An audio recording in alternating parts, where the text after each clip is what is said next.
ఎవరికైందా? Speed పెరిగింది. సుమారు పర్సంటేజ్లో చెప్పు. వచ్చినప్పటికి ఇప్పటికి ఎంత పర్సంటేజ్ తగ్గింది? 90%. ఒకసారి మన అందరూ నేనేం మందు ఏదో మందు పెట్టలా, మందు వేయలేదు, మందు పెట్టలేదు. కానీ అక్కడ ప్రాబ్లం అయితే ఈ మందు ఎక్కడుంది? ఆయిల్లోనే ఉంది. నేనేం చేశాను? నొక్కేసి వాడేశాను. దీన్ని ఏమంటారు? అయితే మీకు తెలియని మాట ఇంకో మాట చెప్పాలి. అదేంటంటే నేను నాడి చూస్తే చార్జ్ చేస్తాను, ఆహారం చెప్తే చార్జ్ చేస్తాను, ఇలా ట్రీట్మెంట్ చేస్తే చార్జ్ చేస్తాను. ఇలాంటి వాళ్ళు ఇచ్చిన డబ్బులతోనే నా సంస్థ నడుస్తారు.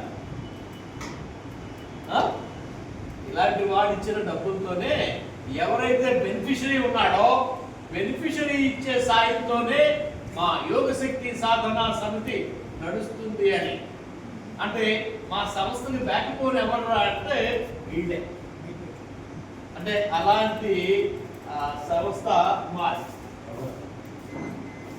ఇంకా ఇంకా బాగా బెటర్ అవడానికి కొంచెం ఎలక్ట్రానిక్ కూడా వాడుతున్నాం. ఎందుకంటే మరి క్షణాల్లో మారిపోవాలంటే అది చేతితో నొప్పితే కాదు, కాబట్టి ఎక్విప్మెంట్ వాడాలి అనే నిర్ణయానికి వచ్చి సోఫిస్టికేటెడ్ అంటే లేటెస్ట్ మన యోగా సైన్స్కి లేటెస్ట్ ఎక్విప్మెంట్ వాడి త్వరగా రిజల్ట్స్ వచ్చేలాగా చేస్తా ఉన్నాం.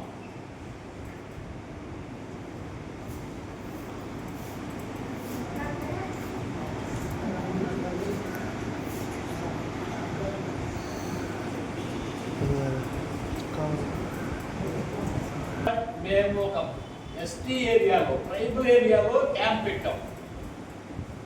ఎప్పటి నుంచో ఇలా ల్యాబ్ అని నేను మిమ్మల్ని ఎవరు కరెక్ట్గా చేయమన్నా లేటెస్ట్ ఎక్విప్మెంట్ వాడుతున్నాను.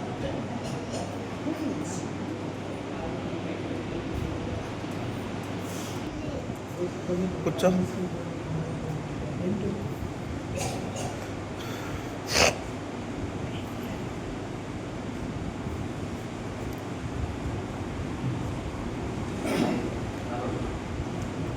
అమ్మా చెప్పమ్మా.